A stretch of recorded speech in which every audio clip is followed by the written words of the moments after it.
beings are quite a mixture of different, obviously of different DNA. The master teachers say that we are the all of the beings, all of the different races that are within us. Yeah. And of course, there are many people say that we are other different types of extraterrestrial races within our blood.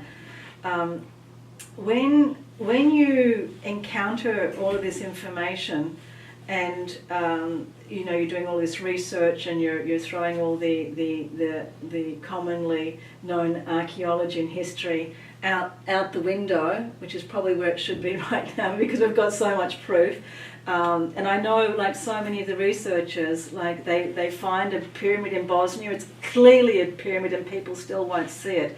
So all this information as it's coming in. When I see it coming into you, I see it being filtered in, but what you do is that you reorganize it and you bring it out, and you bring it out as Ubuntu.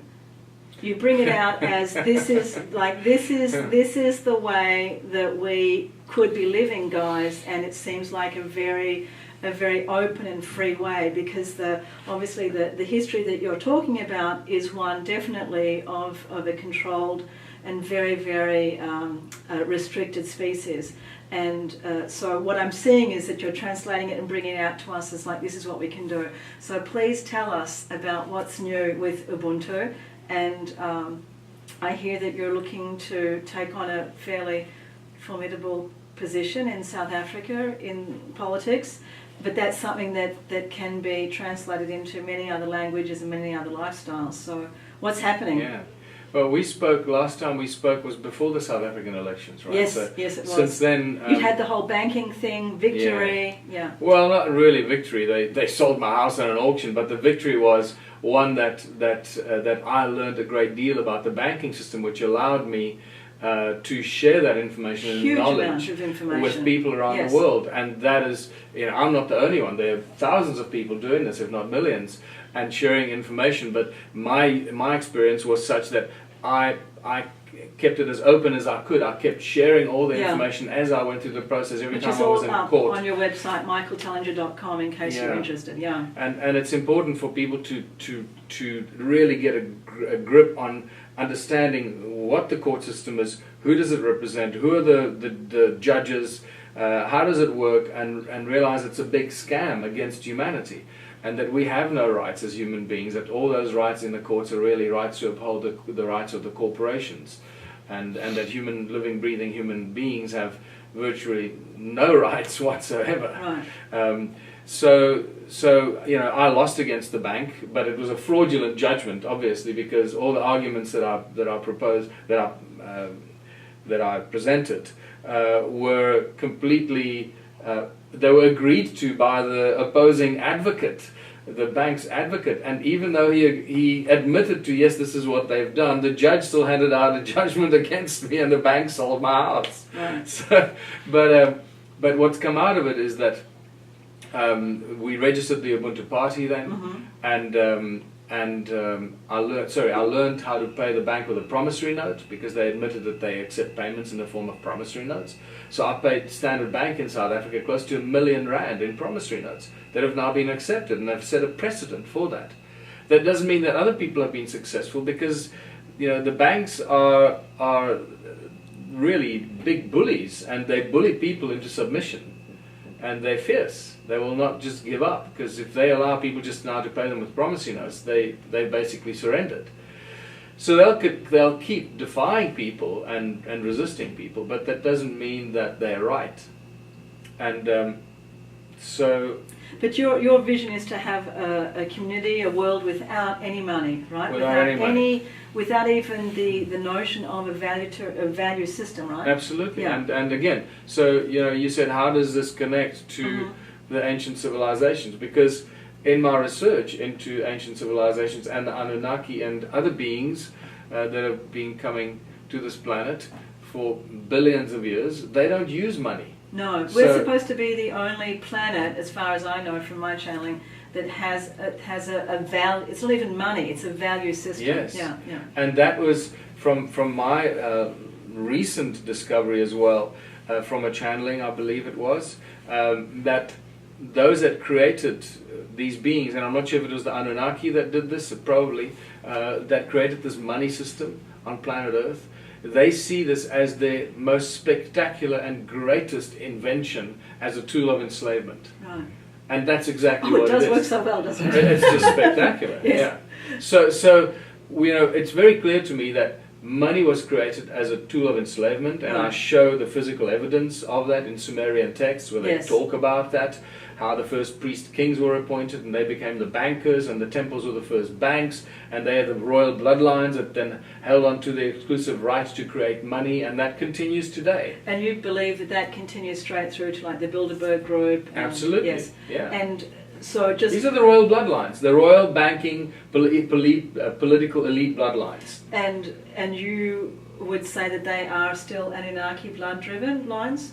It's difficult to say. You know, they don't look like the Anunnaki. They look like decrepit human beings, most of them.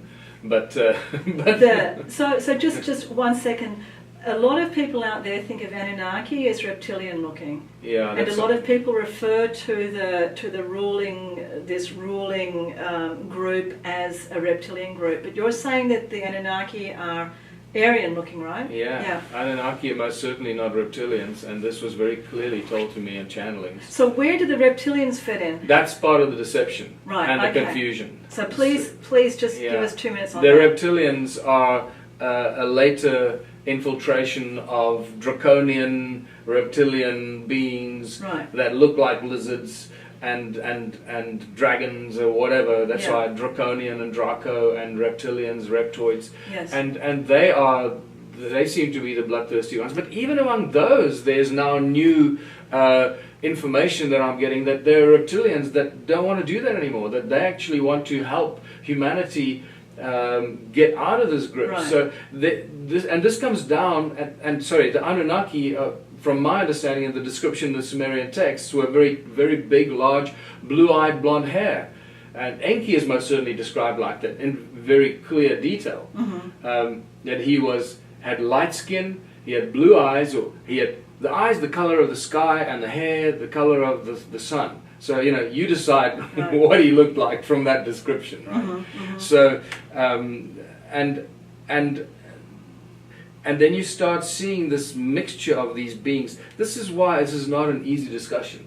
And, you know, we're trying to put a lot of stuff into a short space of time here, Yeah. possibly confuse people. So I don't want people to get confused by this, because there's a lot of information that goes into every statement we make. Right. There's a lifetime of study and information Right. that needs to be absorbed, and we're just covering it in a few seconds, and that might cause confusion for people. So As far as we know, there are many different types of beings. As far as I know, visible and invisible, multidimensional, Yes. that are present on Earth, Yes. whether they're inside the Earth, on the surface, outside the Earth. We are certainly not alone, and there are many beings, as far as I know, that appear human, that are not human, yes, and shapeshifters that take on shapeshifters. human form and whatever. Seen a few of those. Yeah. And as far as I've been told too by research, I've been doing a lot of work with some people from the Montauk Project, you know, Duncan. So just a lot of information has been coming through about all of these, the way that the governments, the American and other governments have been working with these different races, etc. So we know that it exists. I'm always waiting for more disclosure. But so let's come back to Ubuntu. banking, Ubuntu, It's, world without money. How do we get free? Yeah, and I just need to also state for your viewers that this is the critical thing.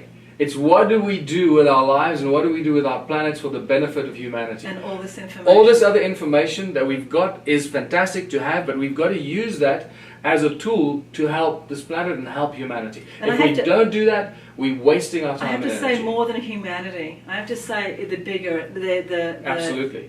galactic or universal. Well, by helping humanity, we're creating a knock-on effect that'll have a ripple effect through the resonance that we create here throughout all of existence. Right. Because, I mean, again, everything we say, everything we think goes out instantly into the fabric of creation. Yes. And it's instantly available for anyone anyway to access. Exactly. We just don't have the capacity to do that. And that's another interesting discussion. You know, the fact that sound travels faster than the speed of light. And when you say that to people, they're confused because it's not possible. We get taught that sound, that's just our understanding of how sound moves through air and in this reality. But in the vacuum and through the 0 point, sound and resonance behaves very differently. And this is all advanced science and multidimensional physics that unless you go study it, you don't have very little understanding of. So again, that subject, as we just said, is a lifetime of study and will keep you consumed because it's so exciting for a long, long time. And thought even travels faster than that. Absolutely. It's instantaneous. Well, all of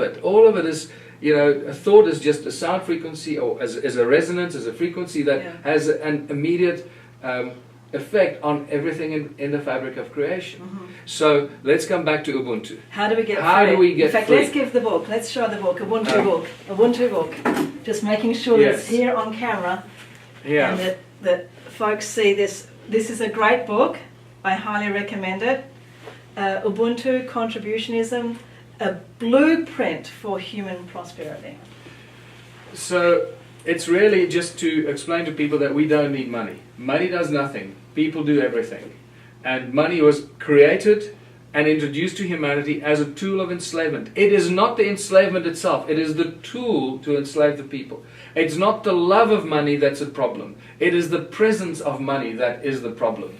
And the way that money is used by humans and to control humans. The moment we get rid of money, we get rid of all the problems. We create a platform for absolute prosperity, absolute abundance on all levels. Because people start working together for the benefit of everybody.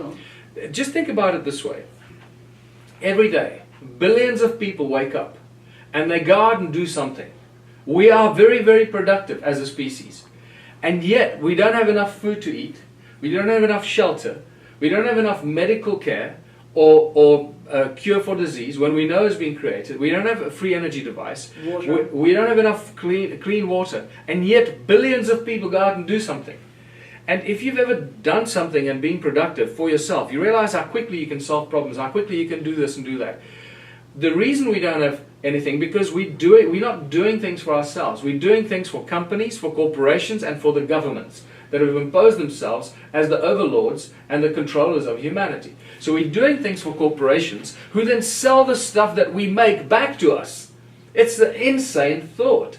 So if you just process that for a second, you realize that the system that we've been plunged into, that's been imposed on us, this socio-economic structure that works on economics and driven by money, is a slavery system. That's a pure slavery system. So get rid of the money. How do we do it? Well, this is why I do 2-day workshops on this, because it's not a simple concept. People struggle with this. They really struggle. Some people get it instantly. Some people wrestle with it a bit, and some people just can't get it. The moment you remove money, you remove the hurdle to progress. You remove the restrictions on scientific discovery and on sharing that discovery and the knowledge with everyone in your community, in your town, in your country, and in the world. And by sharing the scientific discoveries and breakthroughs in all fields, from growing food, from energy, from healthcare, new building materials, whatever it is, these discoveries and breakthroughs should be for the benefit of humanity. At the moment, they're being retained by corporations that prevent humanity from benefiting from it. So the moment you remove the money, all this breakthrough stuff will reach people everywhere. And there's a simple process that we promote with the Ubuntu philosophy. And it starts with community projects. Start setting up simple community projects with the basic needs: food, water, shelter, healthcare, clothing, housing, education. A whole new education system. Yes. The education is the key here. Because currently the education system has got nothing to do with education. It's got everything to do with creating a future obedient labor force. Yes. Okay, it's not with imparting skills for life. It's to create obedient, fearful adults who fear authority. drones who fear authority and who go out with a certificate. Remember, we come out of school, we got no skills. We can't bake a bread, we can't build a bridge, we can't make building materials, we can't do bloody anything. But we have a certificate, which we're very proud of. We can regurgitate a whole bunch of BS from some textbooks. We don't understand the periodic table or the elements around us at all.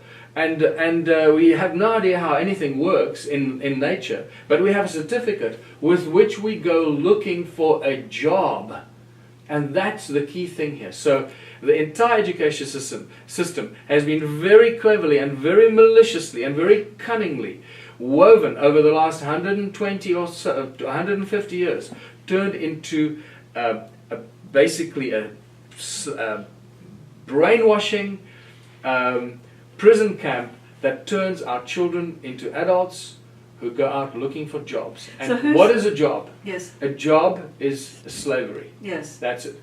And so we move up, and the beneficiary is the corporation. So just keep taking it. Yeah. Take me further to. And the corporation is corporation works under an umbrella created by the government structure. and who? And the government structure is controlled by the central banks. And keep going. Who's benefiting, and what are they getting? The central banks get what? The central banks keep the slaves of basically all the human beings are the slaves. Right. They get the minerals because we mine the planet into oblivion. Right. And we're the energy. So we're actually being mined for energy. And I mean, this gets really weird. So yeah, so just keep going, because that's where I want to go to, the really weird part, because Okay. we know that we're the slaves of the corporations, but so what happens? What's that last? Who is the last one there in power, and what are they getting? That's a good question. I guess you might have some different answers to what I'm thinking of, but it stops with the. It stops currently. It seems to stop with the central banks that control our governments, Right. and those banks are controlled by somebody else. The bankers that run the world are controlled by these other beings who may be the Anunnaki or the Anunnaki remnants or the Draconians or someone else of these beings that are running the planet as their little playground. And what are they getting? That's a big question. At this stage, it looks like a lot of the gold is still leaving the planet. Leaving the planet. The gold is not on this planet. So they might still be after the gold. Mm-hmm. It might be just a pure thing of energy. Keeping humans busy because they're actually living off our energy. Right. And they control us through fear. Fear is the biggest thing. Fear of authority, fear of death, fear of disease, fear of divorce, fear of losing your job, fear of bloody everything. Yes. And if you watch TV today, it has become the main principal tool to spread fear. It's a fear generator. Yeah. Absolutely, that's what TV is. I mean, I switched the TV on for a little moment before you arrived, and I had to switch it off. I couldn't reach for the switch off button quickly enough because you can just feel the energy. Right. If you stop watching television for a long period of time and you turn it on, it's an assault on your senses. Right. You can see it and feel it immediately. So my request and my suggestion to anyone watching this is throw your TV away. Actually take a sledgehammer and break it into pieces. And read the book. Throw it out of the window, break it, and do not watch television. Stop it. It will release you. It will allow you to start formulating new thoughts that are driven by our own energy, by our own heart, without being exposed to those horrible frequencies, the fear. And remember, the frequencies that come through your TV and from your radio stations that you're listening to, all of this stuff is very meticulously and maliciously programmed. That's why it's called programming. Yeah. Exactly, but it's the frequencies on which it's broadcast are filled. Other frequencies are attached to it. Yes. that do things to us that we can't even imagine. I mean, I don't want to go into this now because this is a whole other phenomenal area of research. Yeah. We're like sitting targets We are. to be manipulated with frequency. And since we know that sound, resonance, and frequency is the source of all things, you can use sound, resonance, and frequency to do everything and anything. Right. And this is really what I teach in my presentations. As well as to overcome the frequency that has been bombarding us as well. Yeah. No? What do you mean, sir? Well, so we're inside a microwave field now. Yeah. The world is pretty much full of cell phone towers. Yeah.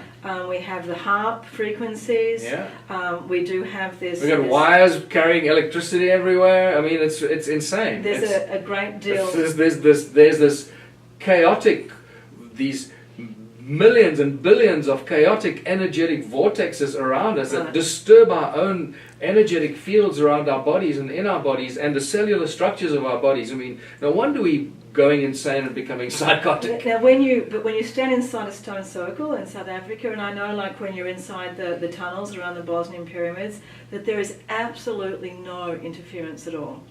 So That seems to be the case. There is very natural earth technology, or just very natural earthing, for example, and then the master teachers, and of course this is how I move around the world as a spiritual teacher, is that the frequency of love, the frequency of connection, the frequency of Ubuntu, the frequency of us together as one, completely blows all those frequencies out of the water, because it's such a higher, stronger frequency. It is the closest frequency that we can relate to source creation. Yes. So it is the ultimate highest level of unity. Yes. The thoughts of, and this is why when you start promoting the Ubuntu philosophy and talking about uniting communities and creating abundance for all, beyond our wildest imagination, it is truly beyond our current level of scope of imagination. And this is what I teach in my workshops, and I'll be doing more and more of these online as well, because it's really critical that I get this information out there. And I see the effect it has on people. It's like there's a moment that we get to that their eyes almost do like a backflip, and you can see like their face lights up, and the light comes out of their eyes, and it's like they got it. And it's their little moment, that's it, bang, and they, oh my God, we can do this. And it's so simple. It's the simplicity that takes everyone by surprise. How simply we can take back our power. How simply we can turn this planet into giant paradise. Yes. How simple it is. And it's all to do with cooperation and collaboration, and no more competition. Right. Get rid of any form of competition. Get rid of the money. Get rid of the corporation structures. Get rid of all that stuff, and start working together in smaller, united communities where we cooperate and collaborate to do everything we need as living, breathing human beings. From food, technology, building, everything that you can imagine. Throw it into that pot. And we can do that with so little effort and so much brilliance from the individual people in our community. Some are teachers, some are farmers, some are builders, some are shoemakers, some are musicians, some are sculptors, some are channels. And these are masters of their trade, of what they do, masters of their gifts that they were born with. Not their trade, that's the wrong word. Masters of their gifts that they share with their community. And everybody in the community participates. So it's on this to come back to that. How do we convert our divided communities into communities of abundance that then radiate this abundance to all the neighboring communities? There's a very simple process that I propose, and that Ubuntu proposes. You set up a bunch of community projects. You unite your community, saying every one of us is going to work for 3 hours a week in one of the community projects. And that means you don't have to give up your job. You can still keep your job. Okay, so it's really a plan for a transitional phase. You can still keep your job and basically contribute 3 hours a week to one of the community projects. It's food growing, metal work, woodwork, upholstery, whatever it is. And just as I've explained Ubuntu to other people, I found what's so important is to understand that 3 hours or whatever the time period is, it doesn't matter what you're actually doing. No. Because people they're like, well, if I'm a doctor, then that's worth so much, and if I'm a farmer, and it's like, no, you must take the value. That there's this whole value or barter system. So it's like no money, no barter, no trade, no value attached to anything. It's very hard for people to get that. Contributing your God-given talents and your acquired skills, presence for everyone in your community, for the benefit of everyone. Yes, exactly. So you set up the community projects that create whatever we need. Let's talk food, okay? And it's not just a haphazard growing of food. It's a very planned and structured growing of food. And the plan is that we grow 3 times as much as what we need. And therein lies the little magic touch here. You create 3 times as much as what you need. The reason we do this is we're doing it collectively. So it doesn't matter if we grow food for ourselves or if we grow more than what we need. And by growing 3 times as much as what we need, we consume the 1/3, and the other 2/3 we make available to the neighboring communities at a fraction of the cost that they can get it at Walmart or anywhere else. So by doing this, we're selling all the goods that we create to our neighboring communities, bringing in huge amounts of money into our community Remember, we still live in a money-driven society. Right. So we're bringing This is the huge amounts of transitional money. period. It's the Yeah. transitional phase. Yeah. Bringing huge amounts of money in with which we upgrade and improve our community projects, and we distribute the money to the people in our community.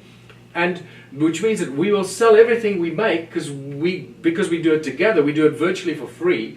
That means we can outprice Walmart or anybody else, right? So I'm bringing huge amounts of money, and everyone that participates in the community projects gets those things for free. Remember, we're doing it for ourselves. We're not selling it to ourselves.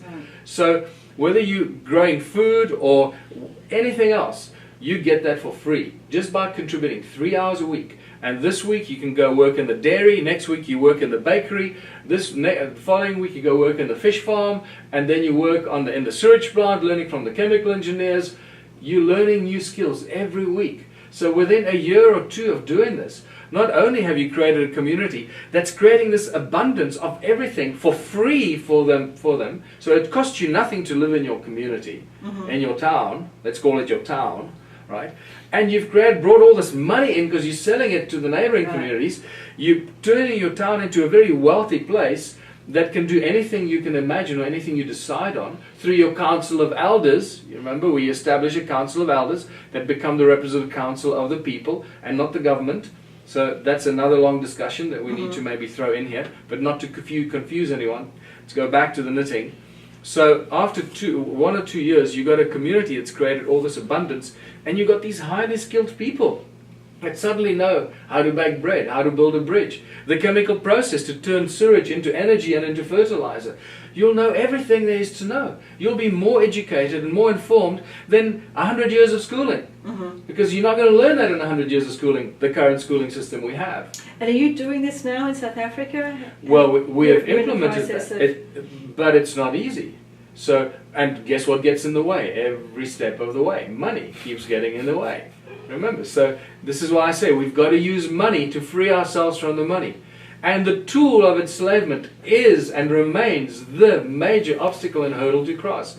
Because to set up the community projects, you need money. Right. So this is what we are now wrestling So with. this is where I think the first step really is that spiritual step. Yes. Is like I am one with everybody, and no matter what my skills are, whether I am farming or I'm doing surgery or whether I am writing books, the skill set. And a lot of people, when I talk about this to them, they say that you're a communist or a socialist. So this comes up immediately, and I actually lived for many years in a communist country in Eastern Europe, so I can share stories of that. This is definitely not communism. But it's called contributionism. It's not communism. Okay, huge difference. Communism is a dictatorship. Yes. This is people working together, contributing voluntarily their time. But the first step is spiritual step. Yes and no. You know, yes and no. Producing that value understanding. Yes and no. Right now, you know, in my town, we're dealing with people's basic needs. Okay. Yes. We have 70% unemployment.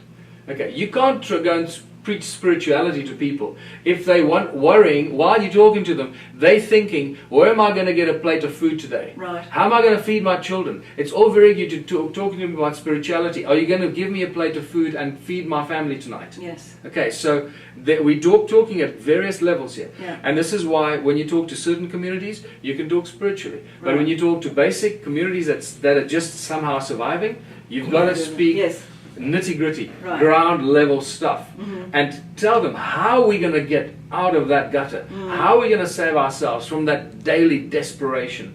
And this is why it is such a simple, beautiful system, because you can talk to the wealthiest people in Beverly Hills. You can talk to the poorest people in the biggest slums of the world, and they all understand, because it's how you relate to them based on where they are. So there are these various basic steps.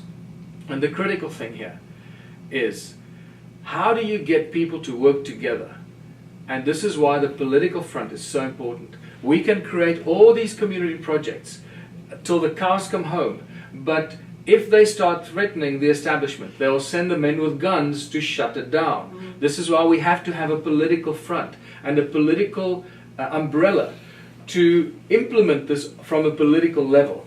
And this is why we're building it up from the ground and have the Ubuntu Party as a political party that promotes this as a political philosophy, which is the first time ever, as far as I know, in political history that something like this is happening. Now, we can either say, oh, you're going into politics, it's a dirty business. Well, we can't allow politics to rule our lives, and politics is not going away. It's part of our lives, it's part of our existence, and it's controlling every one of us. So either we're going to keep being controlled by them, or we're going to choose to turn politics into a clean, honorable, respectable part of humanity that serves people and becomes a tool that is used by the people to serve the people. And that's what the Ubuntu movement and the Ubuntu Party is doing, injecting the virus of consciousness into the political beast to bring it down and convert it into a respectable and honorable part of our society. And vote for this man. He's running for political office.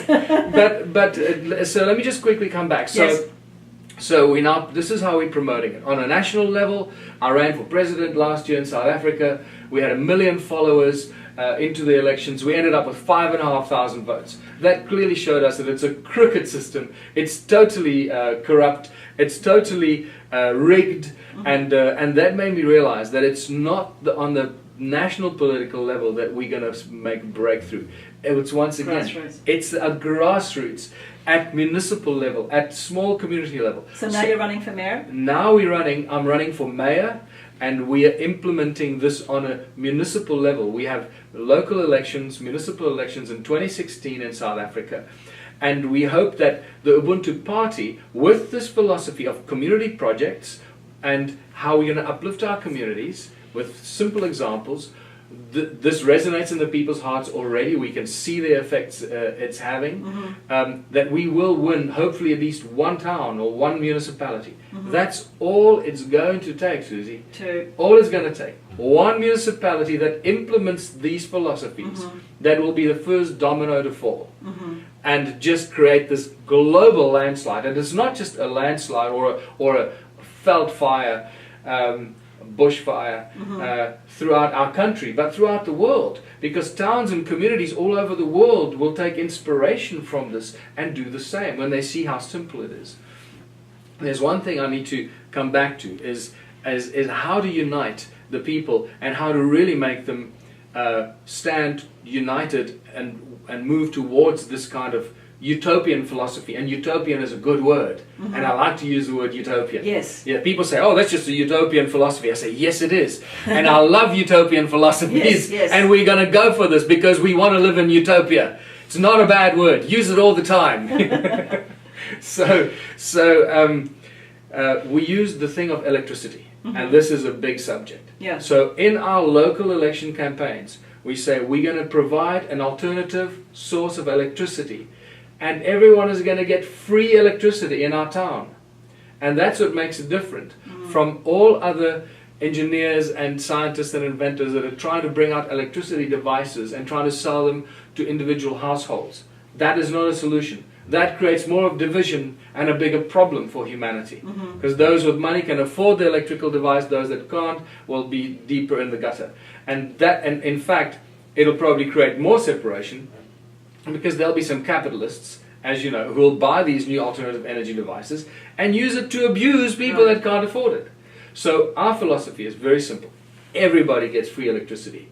We bring our device, we plug it into our town, or we put hydro turbines in the river. We don't have to use exotic technology, we use tried and tested technology. But because it's our technology, we provide our town with free electricity.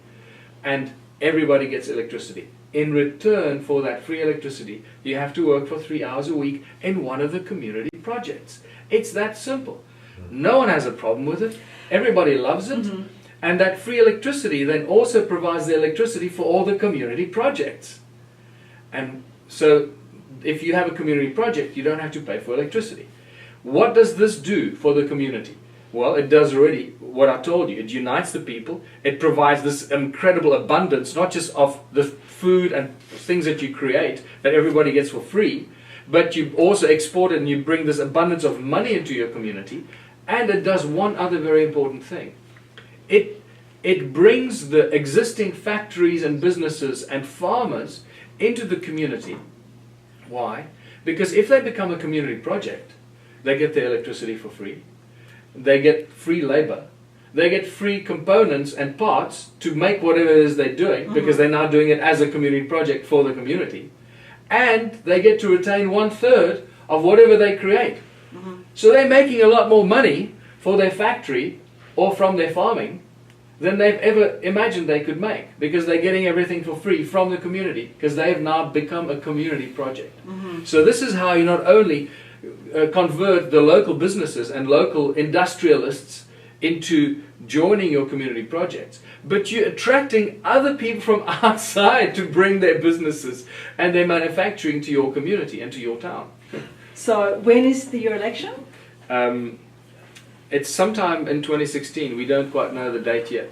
Okay, so we can ask all of our listeners to follow the Ubuntu movement from your website as well. Yeah.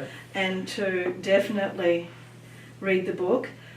Is there any last words that you would like to share with us before, hopefully next year, when we'll get to speak with Michael again, when he comes to America, and hopefully many of you will be so interested that you will come and join his 2-day Ubuntu workshop. And you know, the thing is, it doesn't matter what country you live, you can do the same. In the USA, in England, in Australia, Canada, go meet up the people, connect with us. Let me connect you to the other people, the Ubuntu members around the world. Find out if there are already people busy registering an Ubuntu party. Work with us, I'll guide you, I'll help you, I'll share my experience with you, so you don't make the same mistakes that we did. We don't have to repeat the mistakes. And run and set up the Ubuntu party and do the same. The other important thing that I need to say is, remember, if I become mayor, for example, and I implement this philosophy, and people see within weeks, they start seeing the benefits on an incredible scale that they could not even have imagined. Once you become mayor and people get behind you, no one's ever going to vote you out. So remember, this is like, once you're in, that's it. And even if you go against the policies of national government or so forth, what are they going to do? You know, the people have voted you in. Yes. And you're in to stay. And that's the seed and the first domino that'll change everything. It's like a tidal wave of change of consciousness, and it's going to take one little town somewhere in the world to do this. And hopefully it's going to be our town. Prophecies in North America and Native America say that the new world will rise out of South Africa. Very specifically, it mentions South Africa, not Southern Africa. And you know, who knows? Maybe the Ubuntu movement is this new movement that brings in this new golden age of abundance, prosperity, and peace. And like the rebirth of the humans in their higher, more advanced state after being created so many hundreds of thousands of years ago by. And if South Africa is the place where humanity was first created, then isn't that the most appropriate place for the new age to rise out of that same part of the world? So it's an interesting period we're in. But what I do need to say to your viewers is that obviously running a political campaign is not cheap. And unfortunately, unless we get funding, it's not going to be a great success. So it comes down to the money. So please watch my website. And if you can, make a contribution towards our political campaign. Because I've got four candidates, plus the support staff and myself, that run the office. And we need to run a proper election campaign as slickly and as successfully as we can. With money. As consciously as we can, with money, unfortunately. Yes. So it's going to take money, as I said, to free ourselves from the money. Yes. And the amazing thing is that all of our candidates now are ex-ANC members, ex-opposition party DA members that have suddenly seen the light and realized that the ANC had been lying to them for 21 years and leading them down down the drain. So now they like woken up, and they're going out there and spreading this new Ubuntu message to the people and saying how easily we can get ourselves out of the mess that we're in. So please, everybody, have a look at Ubuntu, and also have a look at the incredible amount of information that you have brought to light of our history of ancient times and of ancient technologies. And I'm waiting to see how all of the, like for example, I'm waiting to receive my donut in the mail from you from South Africa. Oh, the donuts. Like yes, because I'm sure this will all tie together in some way with all the. I'm sure that it'll be like some sort of like tapping into ancient technologies and as we know, we're surrounded by many of our star brothers and sisters that are certainly providing a lot of information to us. So yeah.